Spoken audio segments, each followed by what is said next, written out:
desde la historia y la ciencia política. Desde este momento, José Rila y Jaime Jaffe, docentes del Departamento de Ciencia Política de la Facultad de Ciencias Sociales, dialogan con investigadores y docentes para mirar al Uruguay y al mundo. De la Tierra Purpúrea a la República Pluralista. Tercera temporada.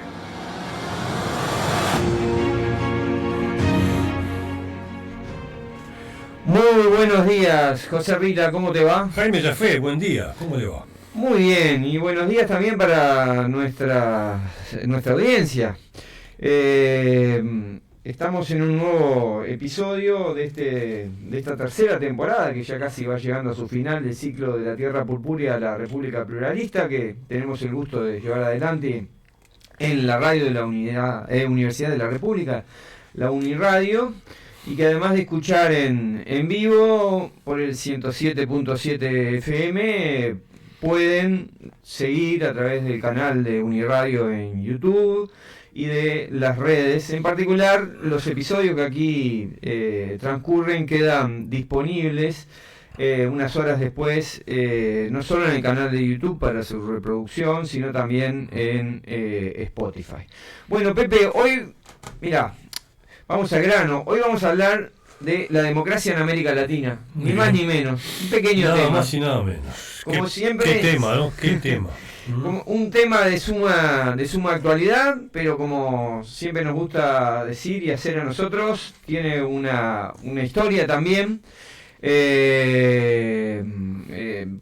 Siempre tratamos aquí de dar a los temas, por más actuales que sean, una perspectiva histórica también, contemporánea. Y bueno, este es un tema de la mayor relevancia. Sabemos, Pepe, que en América Latina enfrentamos en los últimos tiempos una serie de desafíos internos, pero también externos, que tienen que ver con la reconfiguración de la política internacional y en particular con las relaciones de América Latina con Estados Unidos, que siempre han sido, más que significativas en el derrotero de la región. Pero uno, si nos remontamos unos 30 años atrás, podemos conectar con cierto ambiente de optimismo que se había instalado en nuestros países, una vez terminado el ciclo de las transiciones a la democracia, luego de las dictaduras, y también de los procesos de paz en aquellos países que, sobre todo en Centroamérica, habían vivido experiencias de guerra civil bastante prolongadas. Había como una ilusión hacia algún momento de los años 90 de que desde entonces viviríamos en estos países una época, o sea, habría una época en la cual la democracia permitiría resolver pacíficamente los conflictos políticos y sociales, pero también que la democracia permitiría avanzar en la resolución de algunos viejos problemas sociales, ¿no? Siempre se recuerda aquella frase de Raúl Alfonsín cuando asumió, ¿no? De que con la democracia también, como él decía, se come, se educa, se aprende. Ahí va. Claro. Bueno, o sea que la democracia permitía no solo convivir y resolver pacíficamente los conflictos, sino resolver de la misma manera las ilusiones post-dictadura, digamos. Ahí va, un ambiente de optimismo y ilusión democrática. Y como que hoy, 30 años después, estamos, parece bastante claro, en un giro, ¿no? Más bien hacia cierto escepticismo, porque, bueno, hemos ido cayendo en la cuenta de que si bien la democracia ha sobrevivido, no en todos los países, por cierto, pero básicamente ha logrado sobrevivir en la gran mayoría de ellos en esta región del mundo, convive no solo con los viejos problemas de la pobreza, de la desigualdad que las democracias no han logrado resolver, sino con nuevos problemas emergentes o viejos problemas que se han ido magnificando. Por ejemplo, los que tienen que ver con el desarrollo del crimen organizado vinculado al desarrollo a su vez de mercados ilegales. Hablamos del tema en este ciclo también, ¿verdad? Vinieron hace no muchas semanas Verónica Pérez e Inés Fin a hablar de ese tema específicamente. Pero bueno, ¿sabés qué? A propósito de estos asuntos, Juan Pablo Luna, un colega politólogo uruguayo que hace muchos años que vive y trabaja en el exterior. Un uruguayo del mundo, ya está. Ahí va. Creo que lleva más años viviendo fuera del Uruguay, muy probablemente que en Uruguay, pero que siempre ha mantenido una línea de contacto con el mundo, con el país y con su comunidad académica, sobre todo en el ámbito de las ciencias sociales. Escribió un libro que se titula muy provocativamente Democracia muerta, Chile, América Latina y un modelo estallado. Justamente en el episodio de hoy vamos a conversar con Juan Pablo Luna.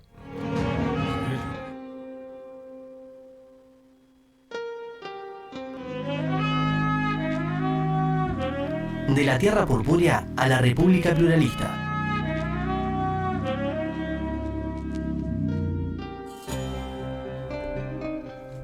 Buenos días, Juan Pablo Luna, ¿cómo te va? Bienvenido. Hola Jaime, Pepe, buen día. Buen día, muchas gracias. Gracias por acompañarnos. Hoy el programa se desarrolla, como en otras ocasiones, a través de una conexión por Zoom, dado que Juan Pablo no está presente en Montevideo. ¿Dónde te encontramos, Juan Pablo, en este momento? Por estos días en Santiago. Muy bien.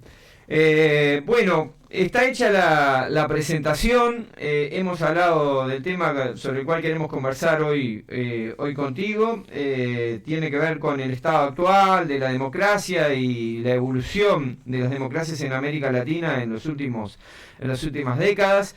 Hemos mencionado tu libro del año 2024. Ahí Pepe lo está mostrando por las cámaras para que la audiencia sepa de qué estamos hablando. Es un libro que se puede adquirir aquí en Uruguay, editado por Planeta, creo, ¿no? ¿Sí? Está bien. No, Ariel, perdón, disculpen. Bueno, antes de comenzar la conversación, Juan Pablo, vamos a hacer una breve presentación para aquellas personas de la audiencia que no te tengan registrado. Juan Pablo es doctor en Ciencia Política por la Universidad de North Carolina en Chapel Hill. Es Diamond Brown Chair in Democratic Studies en la Universidad de McGill en Canadá y profesor titular visitante de la Pontificia Universidad Católica de Chile, desde donde hoy se conecta para conversar con nosotros. Ha sido profesor visitante en varias y prestigiosas universidades de diversos lugares del mundo y consultor de organismos internacionales. Su trayectoria académica se vincula a la investigación y al análisis político en América Latina y integra diversos proyectos y redes académicas internacionales. Hecha la presentación, Juan Pablo, hemos presentado el tema. Quisiéramos tener un primer panorama de tu parte sobre esta cuestión del estado actual de la democracia en América Latina y las evoluciones más recientes.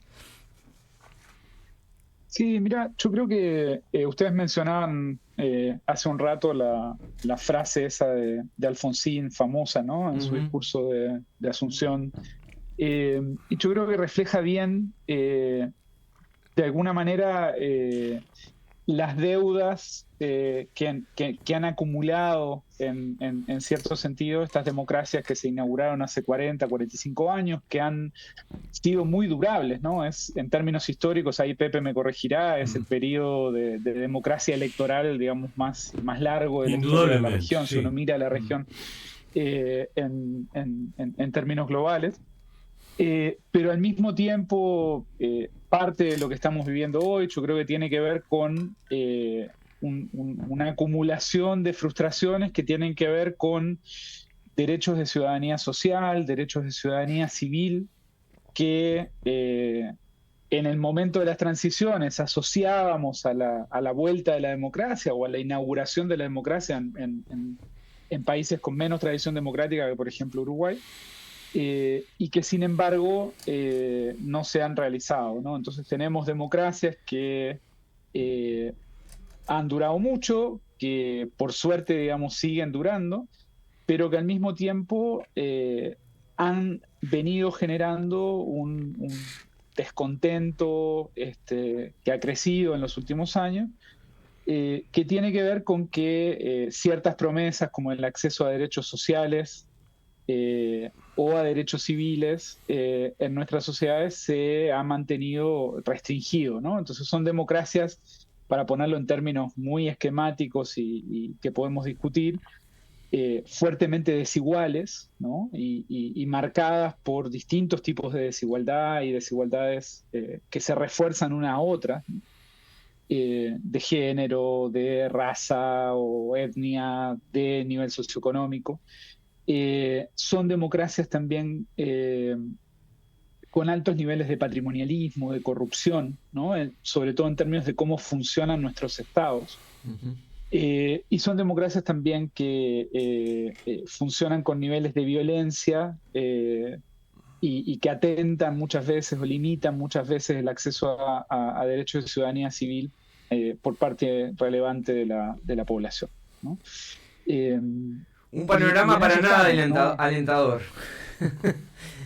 Lejos del optimismo que quizás hoy podemos, no sé si estás de acuerdo, pero tipificar como hasta ingenuo, ¿no? De aquel optimismo que se había instalado en los años 90 en cuanto a las perspectivas que la democratización inauguraba para América Latina. Hoy como que la realidad nos está mostrando una serie de problemas que tú acabas de enumerar, que nos alejan en todo caso de aquel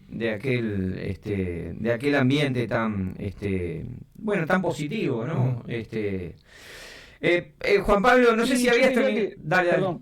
Dale. No, solo un punto adicional. Yo creo que para terminar, digamos, como el contexto, me parece que esa época de los 90, digamos, como que vos mencionás, también era una época de optimismo a nivel global, ¿no? Uh-huh. O sea, en términos de uno puede pensar en Fukuyama, por ejemplo, ¿no? Y en todo lo que era el optimismo respecto a la integración económica, la globalización. Hoy estamos a nivel global en un ciclo diferente donde, y yo te diría, la crisis de la democracia no empieza como en otros periodos en América Latina, sino que América Latina se ha mantenido relativamente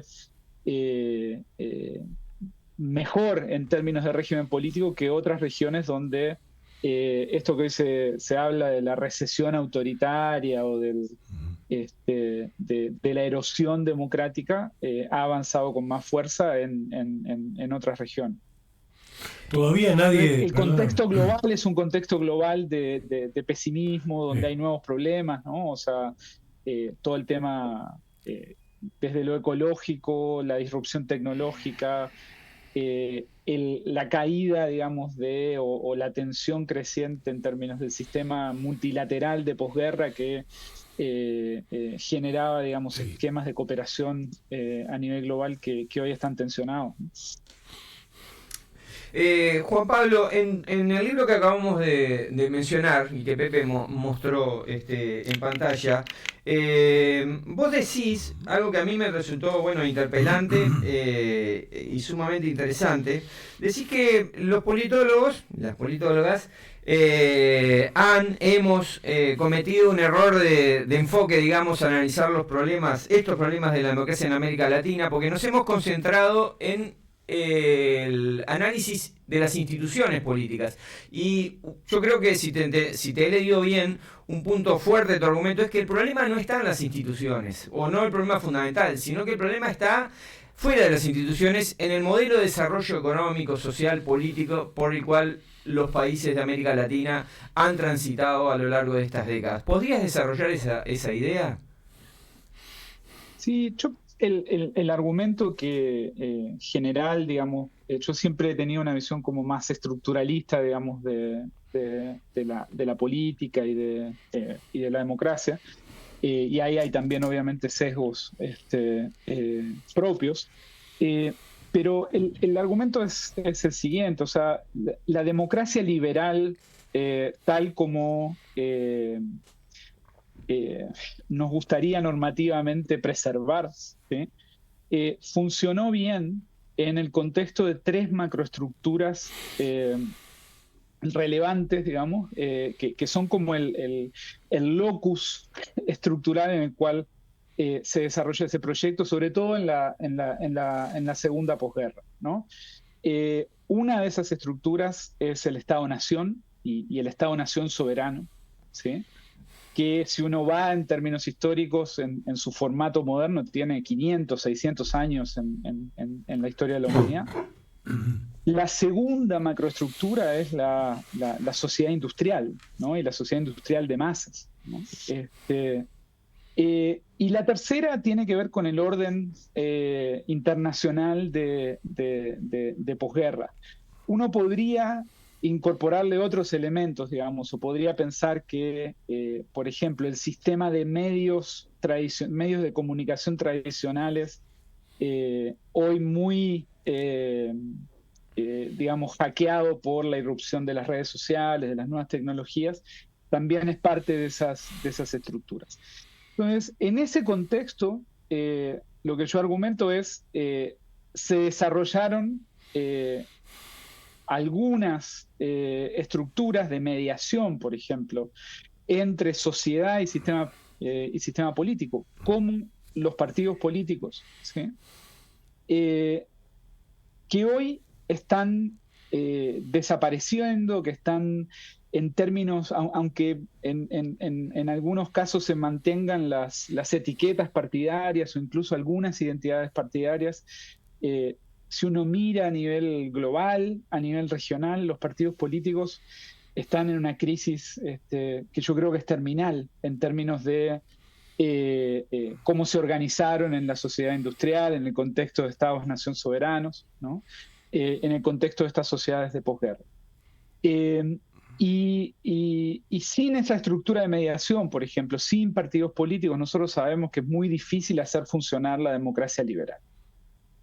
¿Cuál es la crítica que yo hago, digamos, un poco a la visión institucionalista? Y termino acá para no extenderme. Es, muchas veces yo siento que nosotros desde la ciencia política seguimos diciendo, bueno, la democracia no funciona sin partidos políticos. Necesitamos partidos políticos institucionalizados para que la democracia liberal funcione bien. Y en ese sentido, digamos, creo que hay un sesgo muy conservador, ¿no? En no entender que los partidos políticos que hicieron funcionar la democracia liberal en el pasado, hoy no tienen capacidad de enraizarse, no tienen capacidad de legitimarse, no tienen capacidad de organizarse de forma funcional a la democracia liberal, dado estos cambios estructurales, dado la pérdida de soberanía que los estados-nación sufren desde arriba y desde abajo en la sociedad contemporánea, ¿no? Y en ese sentido, parte de la crítica, digamos, a la disciplina y a nosotros mismos es decir, bueno, tenemos que pensar cómo renovar, cómo relanzar el ideal democrático liberal en el contexto de las sociedades que hoy tenemos, ¿no? Y tratar de imaginar qué significa esa renovación, esa reinvención de la democracia, más que seguir insistiendo en cosas que funcionaron en el pasado, pero que hoy no tienen sentido en el contexto de sociedades liberales actuales. Te doy otro ejemplo. Nosotros tenemos una estructura institucional, sobre todo en los presidencialismos de América Latina, pensada en periodos de gobierno de 4 o 5 años, ¿no? Si vos mirabas en el periodo de la transición, esto es un ejercicio que hice en algún momento, y veías cuánto duraba más o menos la luna de miel de los gobiernos inaugurados en el periodo de la transición, eran 2 años, 2 años y medio, 3, ¿sí? En términos de popularidad presidencial. Hoy los presidentes en la región ganan la elección, asumen y rápidamente se desfondan en términos de popularidad, ¿no? Todos. ¿no? Y vos tenés que hacer... todos. O casi todos. Vos tenés que hacer seguir... Bukele no, pero hay algunas excepciones. ¿Quién controla eso? Tampoco, ¿no? En México, ahí hay que pensar también en el caso de Bukele en particular, si eso sigue siendo una democracia, digamos. Yo creo que no, claramente. No, claro. Pero bueno, o sea, yo creo que tenemos, digamos, instituciones que están y defendemos normativamente instituciones, ¿sí?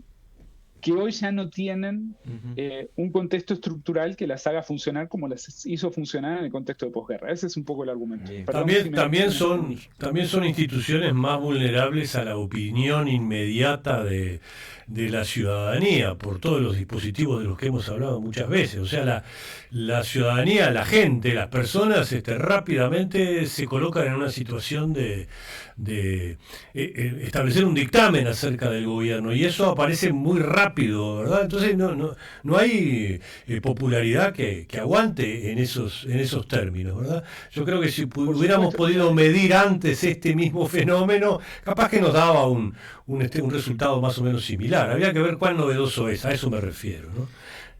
Sí, yo creo que algo que es importante, Pepe, y que creo que también cambia la dinámica del liderazgo democrático, es que hoy, antes vos tenías liderazgos que formaban opinión, ¿no? Y que trataban de liderar opinión, ¿no? Hoy tenés encuestas todas las semanas. Tenemos una encuesta todas las semanas. ¿Sí?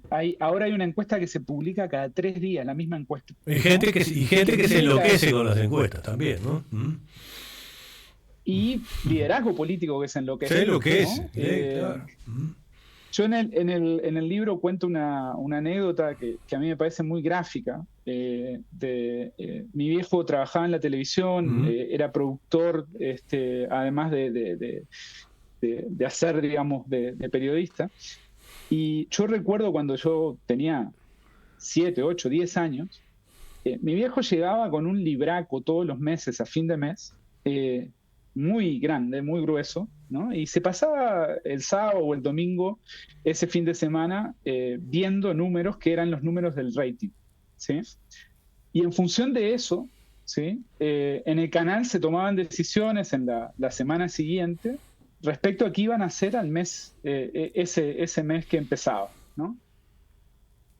Hoy los productores de televisión tienen el rating minuto a minuto en la cucaracha, en el control del canal, ¿no? Eso te cambia completamente la lógica de cómo se programa un medio, ¿no? Y cómo funcionan los programas de televisión. Y la democracia también. Programas políticos. Lo mismo le pasa a la política, claro. ¿no? Lo mismo le pasa a la política. A mí me parece que ese es un desarrollo conceptual muy interesante, que tiene consecuencias importantes a la hora de repensar la democracia. A mí tu libro me ha parecido muy intenso, ¿verdad? Por muchos motivos. Es un libro muy fuerte de ciencia política y de ciencia política comparada, que vos conocés muy bien a Chile, y yo no quiero perder la oportunidad. Ahora estás momentáneamente en Chile, ¿verdad? Me llamó mucho la atención del libro muchas cosas, pero tus intervenciones sobre Chile pueden hablar también del conjunto del problema democrático de América Latina. Porque Chile es un país que, según tú recordás, ha vivido acosado por la violencia y de estallido en estallido, ¿verdad? Y que ejerce con cierta devoción, creo que estoy usando tus palabras, el poder destituyente, ¿tá? Mucho más fuerte que el poder constituyente cada vez que se le dio esa oportunidad.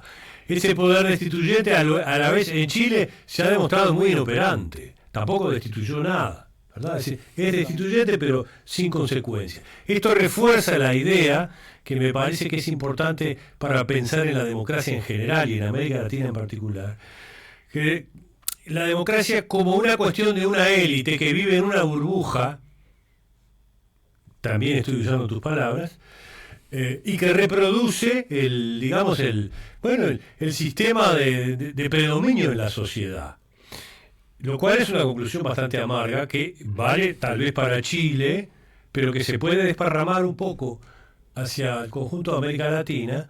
Coincido que la crisis de la democracia es mucho más aguda en países desarrollados, de otros lugares, que en América Latina, pero bueno, estos problemas de los que estamos hablando, no sé, me gustaría una reflexión breve, porque ya tenemos que ir al corte del programa, respecto a este vínculo entre Chile y el conjunto. Sí, yo creo que Chile es un caso súper interesante para pensar. Creo que están extremadas las contradicciones del momento actual en Chile, ¿no? Y creo que es un caso que, como vos planteás, sirve para pensar más allá de Chile cómo funcionan este tipo de democracias desiguales, con derechos de ciudadanía muy desigualmente distribuidos, con una élite que se habla a sí misma, ¿no? Hoy hay toda una discusión, por ejemplo, en Chile respecto a la extrema polarización política que hay en Chile. Y vos, cuando hablas con la sociedad está hastiada de la política, no le interesa la política, funciona por fuera de la política, va a votar porque está obligada a votar ahora a partir de hace unos años atrás, pero lo hace con niveles muy bajos de intensidad y sobre todo con niveles muy bajos de esperanza, ¿no? Sin polarización. O sea, la política, y creo que eso es un signo de los tiempos, ¿no? O sea, pero acá se da muy, muy claramente, no logra estructurarle futuros deseables a sectores relevantes de la ciudadanía en Chile y yo diría más ampliamente. Entonces, de alguna manera Chile representa muy bien un modelo de crisis democrática donde vos tenés estas élites que se pelean cada vez más agrietadamente, para usar el término argentino, más polarizadamente, que se tiran todo el tiempo chicanas por redes sociales, que los medios reproducen, ¿no? en términos de su discusión pública, pero que funciona cada vez más disociado de cómo funciona la sociedad, ¿no? Esto también lo ves hoy en Argentina, la tesis del mejorismo, por ejemplo, de los jóvenes mejoristas, para explicar el voto a Milei, tiene un poco que ver con eso, ¿no? O sea, con esa salida con los pies respecto a una política que no me mueve la aguja y que no tiene sentido en mi vida cotidiana. Yo lo único que sé que tenemos que redondear, lo único que acotaría, digamos, el caso de Chile es, a mí también me interesa mucho como caso para pensar la democracia el caso peruano, ¿no? Que es un caso donde vos tenés, hoy hablábamos, la necesidad de los partidos para la democracia liberal. Bueno, vos tenés 25 o 30 años de funcionamiento democrático, de elecciones, en el caso peruano, sin partidos, ¿no? Sin que se logren crear nuevos partidos, ¿no? Sin que haya una recesión autoritaria, ¿no? Donde lo que hay es no hay polos, no hay polaridad, no hay estructura de conflicto, sino que lo que hay es un descontento que es inasible para el liderazgo político, ¿no? Y yo creo que eso, estos dos escenarios donde por un lado tenés una élite, digamos, que compite en su propia lógica y por otro lado tenés una circulación y una rotación y una renovación de élites que no logran generar arraigo y adhesión, reflejan bien ambos en conjunto y pensados como parte del mismo problema, un poco el tipo de crisis de la democracia que ha tenido América Latina y que está viviendo América Latina con grados diferentes, con niveles diferentes de madurez. Bien, vamos a seguir conversando sobre estos asuntos con Juan Pablo Luna, pero tenemos que hacer el corte del primer bloque. Juan Pablo, para cerrar, a pedido nuestro ha elegido un tema musical, La Chusma Inconsciente se llama, de la cantautora chilena Evelyn Cornejo. Antes de que Gastón Pepe lo ponga al aire, te pedimos, Juan Pablo, que nos cuentes por qué has elegido este tema.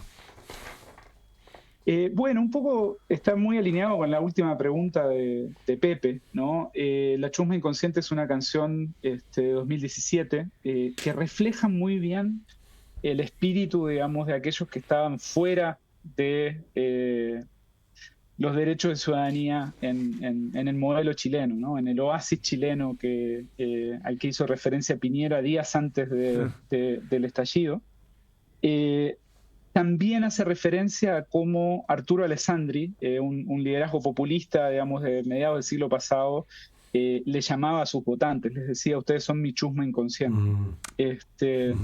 Y me parece que es una canción que no es necesariamente linda en términos estéticos, y la autora lo refleja en la propia letra de la canción, pero que sintetiza muy bien esta demanda de incorporación que generaron en su momento estas democracias fallidas o perfecto. Entonces, desiguales en la región. Escuchamos entonces a Evelyn Cornejo. Y el mundo está como está, porque todos tienen mala voluntad. Regresamos con De la Tierra Purpúrea a la República Pluralista.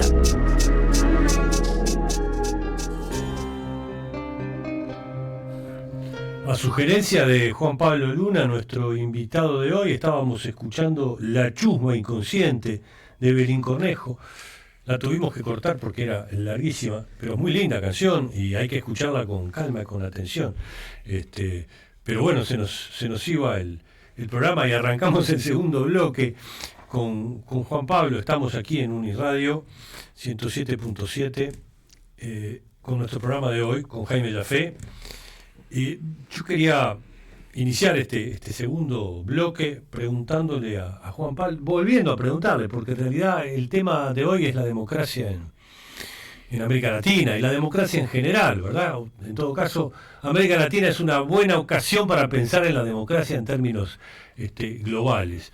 Hace semanas un politólogo tan cosmopolita como Juan Pablo, aunque más veterano, Pancho Paniza, que anduvo dando vueltas otra vez por el Río de la Plata, por Buenos Aires, donde recibió su distinción, y en Montevideo, perdón, dictó una conferencia en el Departamento de Ciencia Política, donde nos trajo algunos elementos vinculados a lo que él le gusta llamar el tecnocapitalismo, ¿verdad?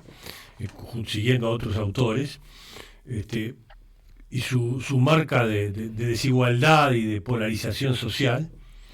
Eso vinculado con lo que él llama las democracias reaccionarias, junto con también con otro conjunto de autores, ¿no? Entonces la pregunta, superadas aquellas grandes ilusiones de los años 80, cuando recuperamos la democracia y creíamos que la democracia tenía una capacidad, una omnicapacidad, ¿verdad?, para resolver todos los asuntos, la desigualdad y la falta de equidad hoy nos rompe los ojos. La pregunta en la que me gustaría tomar como punto de partida, nada más, para esta segunda parte del programa es ¿cuánta desigualdad y cuánta violencia te parece, Juan Pablo, que puede soportar la democracia contemporánea, ¿verdad? Para que no suene una pregunta muy retórica, ¿cuán imprescindible te parece a ti es la presencia del Estado para recuperarle un sentido a la democracia? Un Estado que hoy, en su capacidad de gobierno, está perforado por, lo que hablábamos hace un rato, la violencia, los mercados ilegales. Es decir, son dos cosas, ¿verdad? La reflexión democrática exige responder a esta pregunta, en mi opinión. ¿Cuánta violencia, que siempre hay violencia, y cuánta desigualdad, que siempre hay desigualdad, puede soportar la democracia? ¿Y cuán imprescindible es el Estado para recuperar esa trama? Yo creo que la democracia, como vos decís, siempre es desigual, siempre es violenta, pero hay umbrales, ¿no? Uh-huh. Y creo que lo que nos enseña, sobre todo la trayectoria reciente de América Latina es que eventualmente la democracia puede perdurar en contextos de muy alta desigualdad, de mucha violencia, pero a riesgo de volverse cada vez más intrascendente, ¿no? Y cada vez menos relevante, ¿no? Entonces, y cada vez menos relevante para fracciones importantes de la gente, ¿no? Yo creo que para pensar esto, el caso salvadoreño, por ejemplo, es un caso bien brutal, ¿no? O sea, nosotros desde, la cátedra, ¿no? Desde la distancia y desde nuestras preferencias normativas, estamos todos muy preocupados por la deriva autoritaria y de autocratización que se da en El Salvador. Uh-huh. Pero sin embargo vos hablás con buena parte de la población salvadoreña y la aprobación de Bukele es altísima, su reelección en una elección, digamos, que fue limpia en términos electorales, aunque probablemente no competitiva en términos de esfera pública, es, digamos, unos niveles de adhesión brutales. Y la gente que ha mirado este caso lo que te dice es, bueno, o sea, vos tenías 20, 25 años donde la población no podía, una buena parte de la población no podía salir de su casa sin que la extorsionaran, sin que la vacunaran, sin que la amenazaran, ¿no? Y bueno, el costo democrático viene a cambio de haber de alguna manera puesto bajo control ese sistema, ¿no? de extorsión, de violencia. Bueno, ahí está el umbral, ¿no? Y yo creo que parte de lo que nos está pasando hoy es que para una fracción creciente de la ciudadanía latinoamericana, la democracia se ha vuelto racionalmente, en función de sus condiciones de vida, menos relevante, ¿sí? Porque convive con estos niveles de desigualdad, de violencia, etc. Respecto a la pregunta del Estado, yo creo que es una pregunta compleja. A mí me interesa mucho el tema del tecnofeudalismo, de lo que está pasando en términos como de la altísima concentración de recursos en muy pocas compañías tecnológicas, ¿no? Que hoy, por ejemplo, controlan más datos que el Estado-nación, ¿no? Y que logran, digamos, imponerle condiciones a los estados, ¿no? No solo controlan más capital que buena parte de los estados del mundo, ¿no? Sino que si vos te vas, digamos, a las bases materiales del poder del Estado, esas bases materiales no solo están en el poder coercitivo, sino que el poder coercitivo se basaba en monopolios de información, ¿no? Los estados-nación tenían el monopolio de información que les permitía controlar y gobernar a la población. Los censos, por ejemplo, los registros, los padrones, digamos, de propiedad, son elementos clave del poder estatal, ¿no? Hoy esas compañías manejan mucho más información que la que manejan los estados. Buena parte de nuestras administraciones públicas dependen de tecnología provista por Microsoft, por Amazon, por Google, ¿no? ¿Y por qué esas compañías, Juan Pablo, por qué esas compañías no hacen alianza con los estados para ir contra el mercado ilegal o el narcotráfico? Bueno, en realidad o no pueden hacer. Yo creo que lo que estamos viendo en Silicon Valley, y esto tiene mucho que ver con personajes como Peter Thiel, que hoy está residiendo en Buenos Aires, donde hay un proyecto ideológico de salida del Estado, ¿no? Y de salida de la democracia, donde ellos argumentan directamente que la democracia y la libertad ya no son compatibles, ¿no? Entonces creo que no hay por un lado, estamos desalineados en términos ideológicos, ¿no?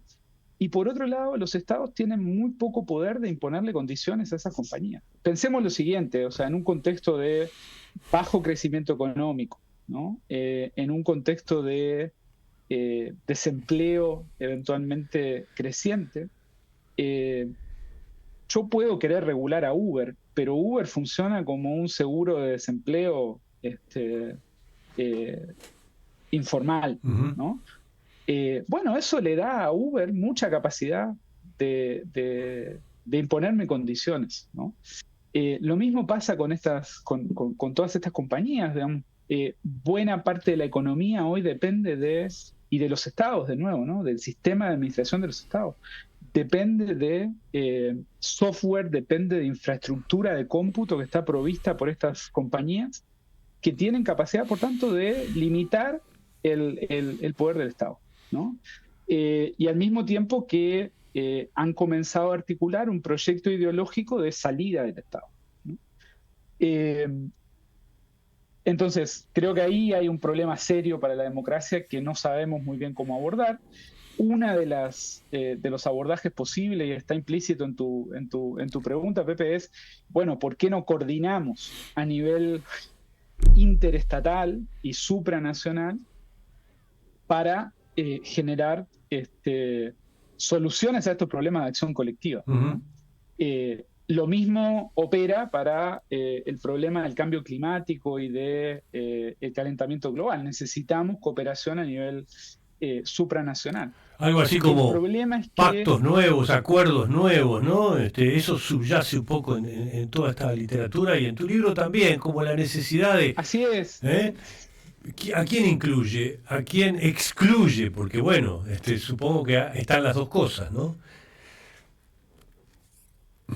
Y bueno, y la probabilidad de esos pactos, y acá volvemos a lo nacional, se está erosionando, me parece, en el contexto de la crisis de la democracia a nivel local, a nivel nacional, ¿no? Entonces, hoy vos tenés un sistema internacional mucho más fragmentado, muy tensionado por la competencia creciente entre China y Estados Unidos, ¿no?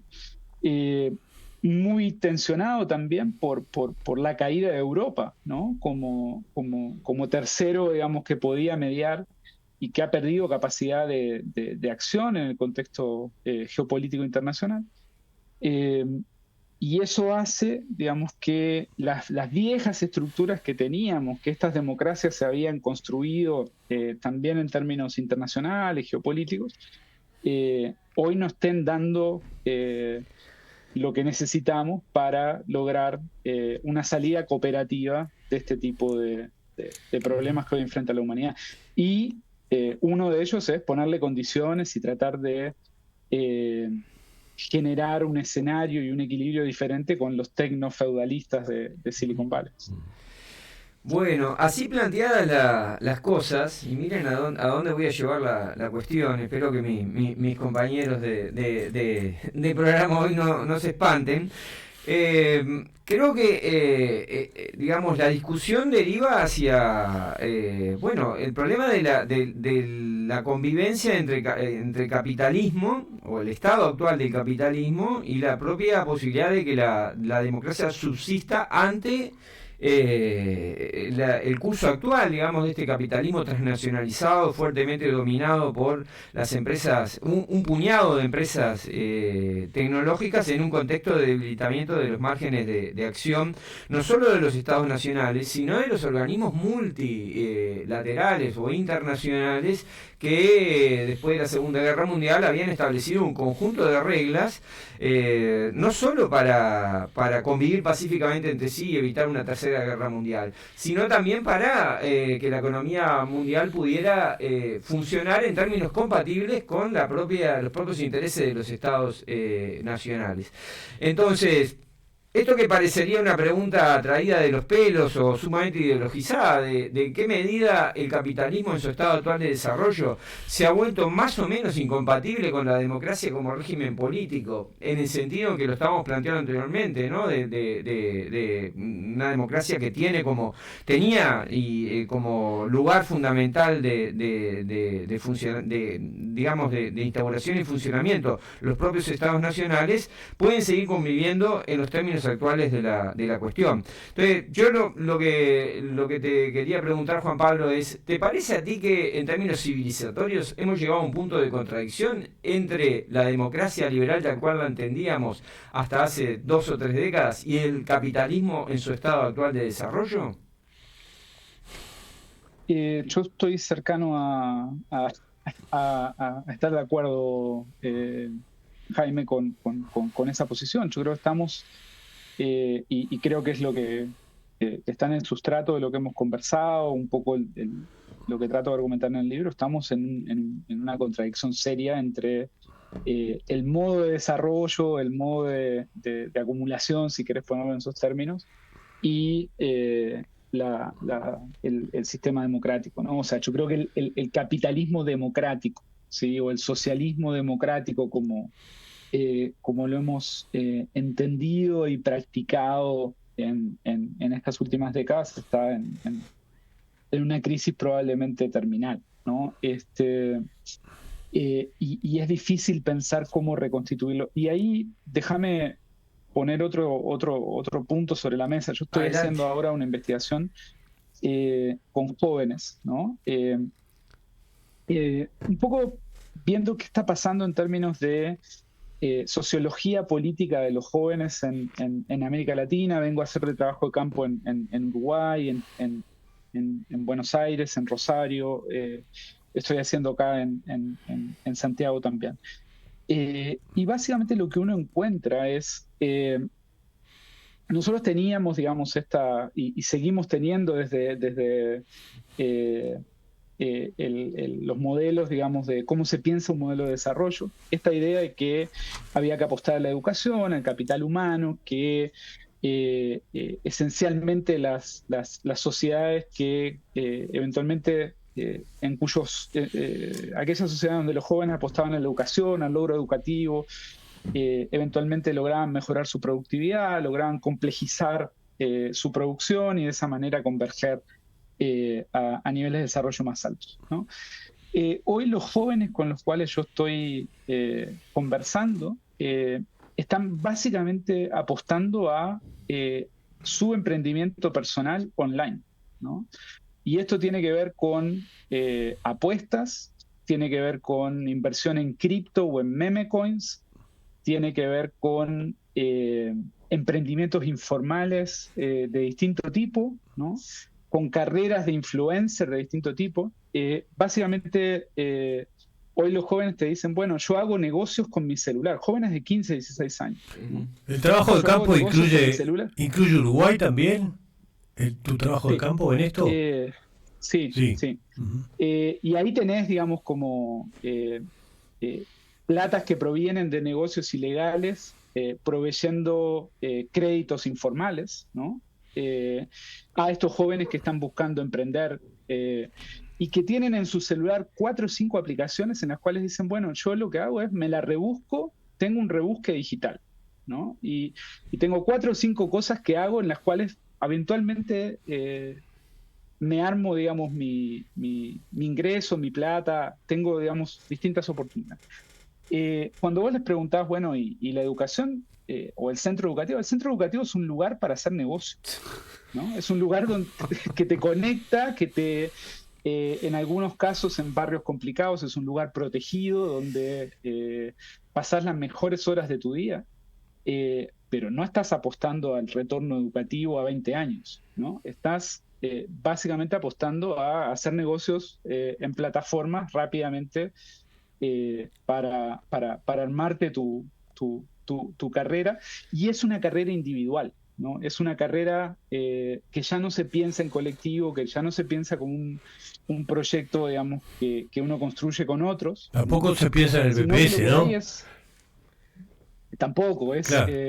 Son mercados... y acá hay distintas cosas, ¿no? Uno muchas veces se va como a lo ilegal, pero está todo este tema de apuestas, de inversiones, jóvenes que, por ejemplo, le cortan el pelo a sus amigos de colegio, a sus compañeros de colegio gratis, a cambio que les deje sacar fotos, porque con eso construyen un perfil de influencer en peluquería, ¿no?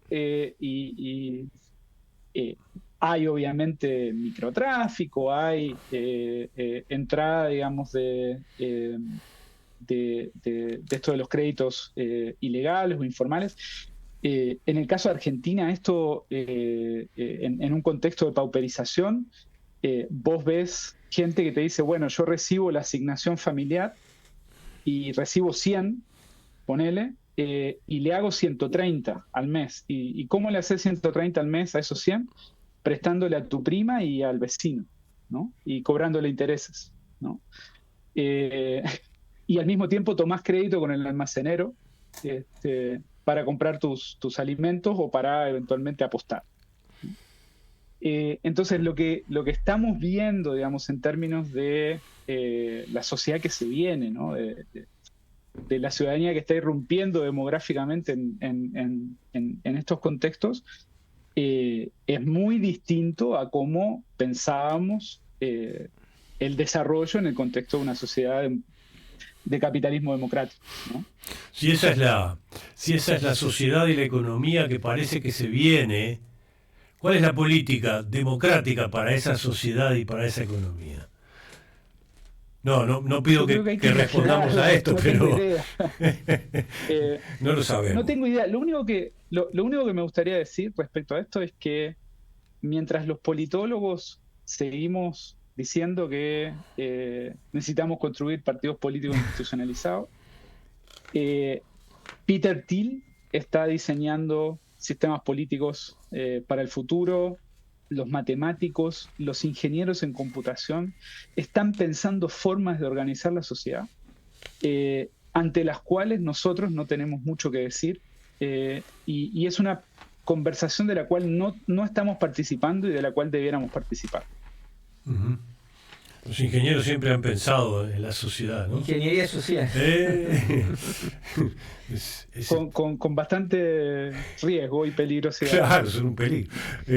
Si me escuchan, matan. Bueno. Bien. Qué pena que tenemos que cerrar, Jaime. Sí, sí, ha llegado la hora de cerrar el programa. Como siempre, nos queda muchísimo tema. Juan Pablo, te queremos agradecer especialmente el tiempo que nos has dedicado. Esperamos haber logrado y lograr en adelante una audiencia importante con este capítulo que es tan importante y deja tanta cosa para pensar. Antes de pasar a la última sugerencia del día, del programa, mejor dicho, queremos agradecer con Jaime, como siempre lo hacemos, a nuestros apoyos en este programa, a Gastón Pepe en la consola de audio, a Paola Martínez en el video y el streaming, a Paula Pandolfo en las redes y como siempre a Justina Lasalle, nuestra productora. You want it darker. Otra vez vuelve Leonard Cohen a nuestro programa y no se ponen de acuerdo antes nuestros invitados, así que algo dice. Este es el tema que ha elegido Juan Pablo para cerrar el programa. ¿Qué te dice ese tema, Juan Pablo? Yo creo que es una canción casi póstuma, ¿no? Y en ese sentido creo que refleja un poco el espíritu de la época, sí, lamentablemente. Darker, más todavía. Bueno, muchas gracias, Juan Pablo. Gracias a ustedes. Por haber estado. Jaime, nos despedimos. Bueno, muchas gracias a Juan Pablo y a todo el personal que mencionaste. Nos vamos entonces con Leonard Cohen. Hasta el próximo episodio. Chao.